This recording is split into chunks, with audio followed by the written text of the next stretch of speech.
Assalamualaikum warahmatullahi wabarakatuh. Waalaikumsalam warahmatullahi Assalamualaikum wabarakatuh. warahmatullahi wabarakatuh. Selamat pagi anak-anak semuanya. Selamat pagi, Bu. Sebelumnya terima kasih karena kalian sudah menyempatkan untuk bergabung di pembelajaran daring kita di Zoom meeting kali ini. Sebelum memulai pembelajaran, alangkah lebih baiknya kita berdoa terlebih dahulu. Berdoa menurut agama dan kepercayaan masing-masing. Berdoa dimulai. Doa selesai.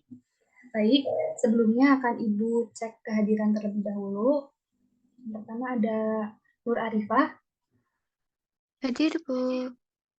Tilda Khairun Nikmah, Hadir, Bu. Tiara Oktaviani. Hadir, Bu. Alhamdulillah ya hadir semua.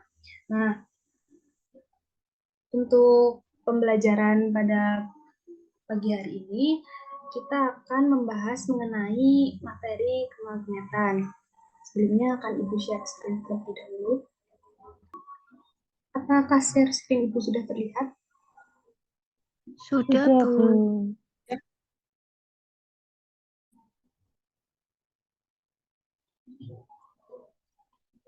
Baik, untuk materi kita pada pagi hari ini yaitu mengenai gejala kemagnetan.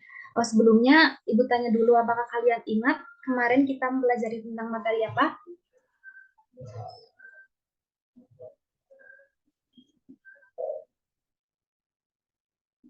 Gak ada yang ingat?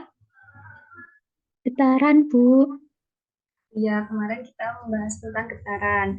Untuk pagi hari ini kita akan membahas mengenai gejala kemagnetan. Nah, ini kita dapat mengamati, ini adalah gambar tas. Ibu tanya, mengapa sih tas tersebut dapat tertutup rapat? Untuk Karena ada magnetnya. Ya, betul, karena ada magnetnya. Lalu apa sih yang kalian ketahui mengenai magnet? Mbak Nur mungkin? Nur Hidayah?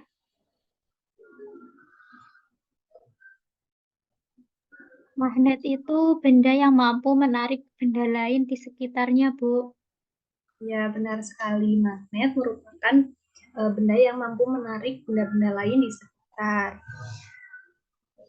Nah, untuk tujuan pembelajaran kita pada pagi hari ini tuh yang pertama itu ada peserta didik mampu memahami konsep magnet dengan tepat. Lalu peserta didik mampu memahami sifat-sifat magnet dengan tepat, dan peserta didik mampu mengetahui pemanfaatan magnet dalam kehidupan sehari-hari. Nah, magnet sendiri itu merupakan sebuah benda yang memiliki kemampuan khusus untuk menarik benda-benda logam tertentu. Bahan magnetik atau dikenal dengan ferromagnetik merupakan benda yang dapat ditarik kuat oleh magnet. Apabila benda jenis ferromagnetik didekatkan dengan magnet, maka benda tersebut akan tertarik. Contoh benda yang berbahan ferromagnetik itu diantaranya ada nikel, besi, dan baja. Untuk sifat magnet sendiri itu yang pertama dapat menarik benda lain, terutama benda yang berbahan ferromagnetik seperti logam, baja, nikel, dan besi, dan memiliki medan magnet serta memiliki dua kutub, yaitu kutub utara dan kutub selatan. Ini merupakan tampilan head simulation yang menunjukkan medan magnet. Jadi ini magnet memiliki kutub utara dan kutub selatan. Nah, ini daerah-daerah yang masih terpengaruh oleh sifat magnet itu disebut dengan medan magnet. Nanti akan Ibu share link dari PET simulation supaya kalian bisa mempelajari sendiri bagaimana letak medan magnet. Nah, untuk yang selanjutnya ini, coba kalian rumuskan apa sih masalah yang ada di dalam gambar tersebut. Mbak Nur mungkin? Baik, Bu. Rumusan masalahnya, mengapa pintu kulkas bisa tertutup rapat ketika sedang tidak digunakan? Ya, betul sekali. Mengapa pintu kulkas dapat tertutup rapat setelah tidak digunakan? Karena adanya magnet ya. Di pintu kulkas itu memiliki magnet, lapisan magnet, sehingga dapat menarik bagian pintu kulkas yang akan ditutup, sehingga saat tidak digunakan, kulkas dapat tertutup rapat. Nah, ini merupakan macam-macam bentuk dari magnet. Yang pertama ada magnet batang. Jadi seperti ini, ada kutub utara dan selatan juga, berbentuk seperti batang. Yang kedua itu ada magnet silinder, berbentuk seperti silinder. Selanjutnya ada magnet U, dapat dilihat seperti huruf U. Lalu ini ada magnet jarum, biasanya kita temui pada penerapan kehidupan sehari-hari, yaitu di alat kompas. Lalu ini ada magnet cincin. Magnet cincin sendiri ini kita tadi sudah melihat di bagian awal, yaitu pada tas. Oke. Untuk penerapan magnet dalam kehidupan sehari-hari itu, yang pertama bisa kita temukan pada peralatan elektronik ya. Magnet digunakan dalam berbagai peralatan elektronik seperti pada speaker, mikrofon, kulkas, blender, dan peralatan lainnya. Untuk transportasi, magnet ini biasanya dimanfaatkan dalam alat transportasi modern, misalnya pada kereta api magnetik untuk menggerakkan kereta tanpa adanya gesekan. Lalu yang terakhir ini penerapan pada kompas, seperti yang kita lihat pada gambar sebelumnya, yaitu menggunakan magnet jarum. Kompas ini akan menunjukkan arah mata angin karena dipengaruhi oleh medan magnet bumi. Nah, itu materi kita pada pagi hari ini. Untuk selanjutnya akan Ibu bagikan LKPD untuk dikerjakan masing-masing kelompok. Kelompoknya masih sama seperti kelompok pertemuan sebelumnya. Jadi kalian diskusi di WA grup masing-masing. Nanti setelah diskusi selesai, kalian boleh join rumit lagi. Silakan untuk didiskusikan.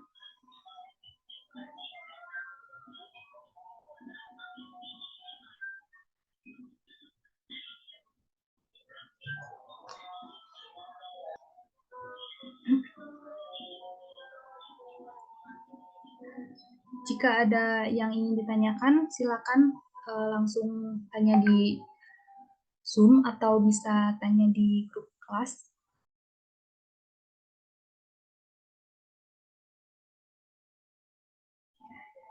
Apakah dari teman-teman sekalian ini udah selesai mengerjakan LKPD-nya? Sudah, Bu. Oke, kalau sudah, silakan dari perwakilan masing-masing kelompok untuk menjelaskan jawaban hasil diskusi kalian. Sebentar Ibu share screen LKPD-nya. Oke. Oh ya, ini nanti jangan lupa dituliskan untuk kelas dan nama anggotanya. Untuk yang pertama, dari gambar yang sudah disajikan pada LKPD, mohon untuk kelompok pertama untuk menjelaskan hasil diskusinya mengenai permasalahan dan jawaban permasalahannya. Silakan, perwakilan dari kelompok 1. Saya perwakilan dari kelompok 1 izin menjawab untuk bagian yang pertama. Untuk permasalahan yang pertama, pada gambar tas itu mengapa tas tersebut dapat tertutup rapat. Kemudian untuk permasalahan yang kedua itu, bagaimana paku di jalan itu bisa menempel pada magnet. Nah, kemudian untuk jawaban dari permasalahan yang pertama yang berkaitan dengan tas, jawabannya itu bahwa tas itu dapat tertutup rapat karena kancingnya itu terbuat dari magnet, sehingga apabila didekatkan akan tarik-menarik sehingga dapat menutup tas. Kemudian untuk permasalahan yang kedua berkaitan dengan paku yang ada di jalan itu, untuk jawaban permasalahannya itu adalah paku itu dapat ditarik oleh magnet karena terbuat dari besi yang merupakan bahan ferromagnetik.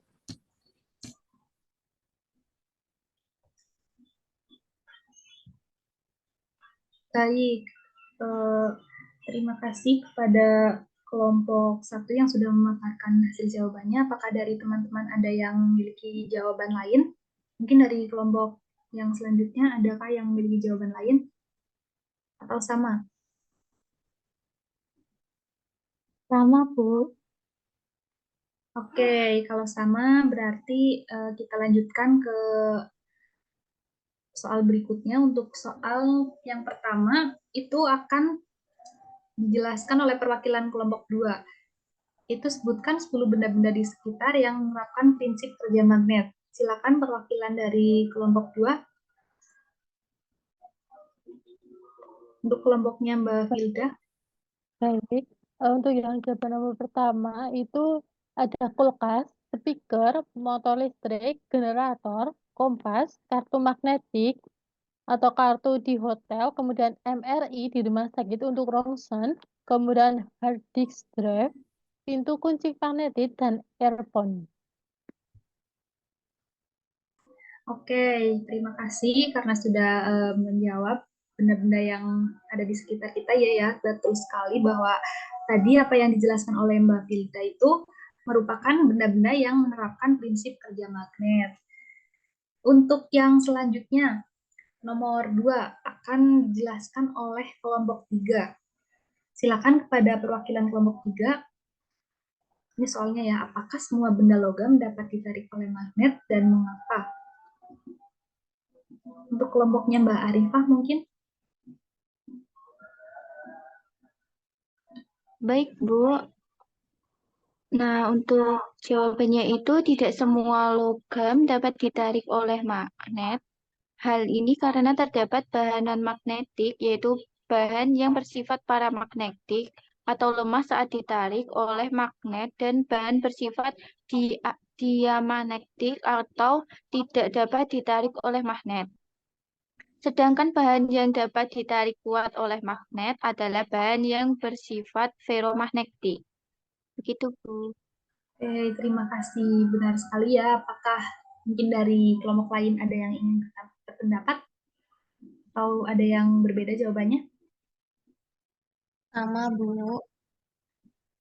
Baik, kalau sama kita lanjutkan untuk pertanyaan nomor 3.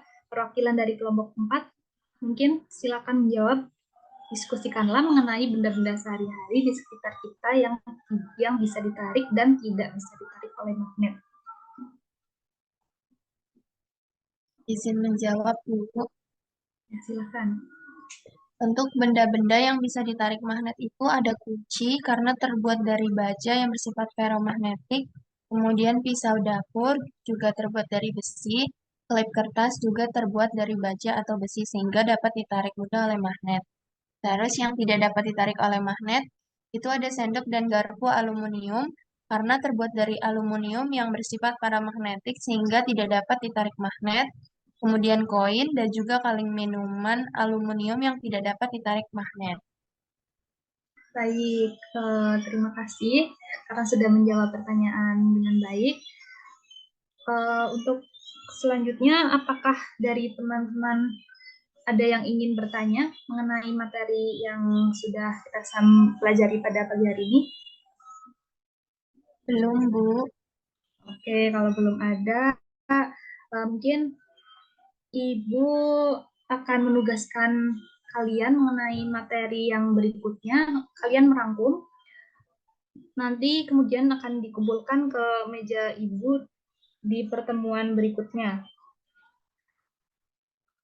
Untuk pembelajaran pada pagi hari ini, mungkin ada dari salah satu dari kalian yang ingin menyampaikan kesimpulan.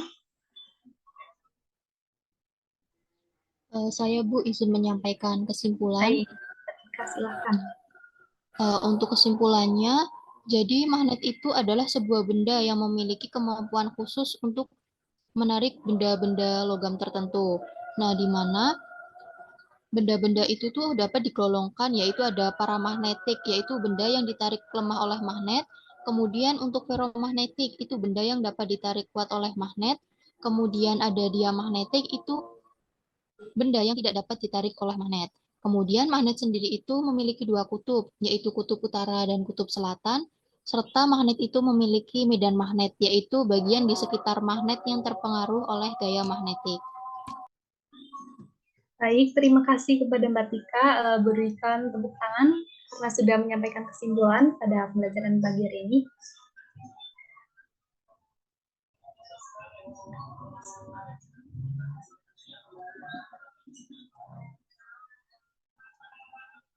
Oke, untuk selanjutnya mungkin ada yang ingin menyampaikan juga kesan dan pesan dari pembelajaran pada pagi hari ini. Dari Mbak Tiara mungkin.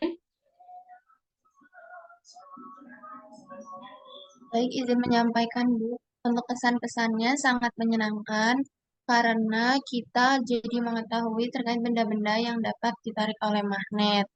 Terus juga cara penggolongan dari benda-benda tersebut serta penerapannya dalam kehidupan sehari-hari. Oke, terima kasih Mbak Tiara. Mungkin cukup sekian untuk pembelajaran pada pagi hari ini mengenai materi gejala kemagnetan. Sebelum menutup pembelajaran, alangkah lebih baiknya kita berdoa. Berdoa dipersilahkan. Berdoa selesai. Terima kasih kepada anak-anak yang telah aktif berpartisipasi dalam pembelajaran di Zoom kali ini. Semoga ilmu yang kita pelajari pada pagi hari ini dapat bermanfaat. Apabila ada salah dan kata dari Ibu mohon maaf. Wassalamualaikum warahmatullahi wabarakatuh. Waalaikumsalam warahmatullahi wabarakatuh. Terima kasih, Bu.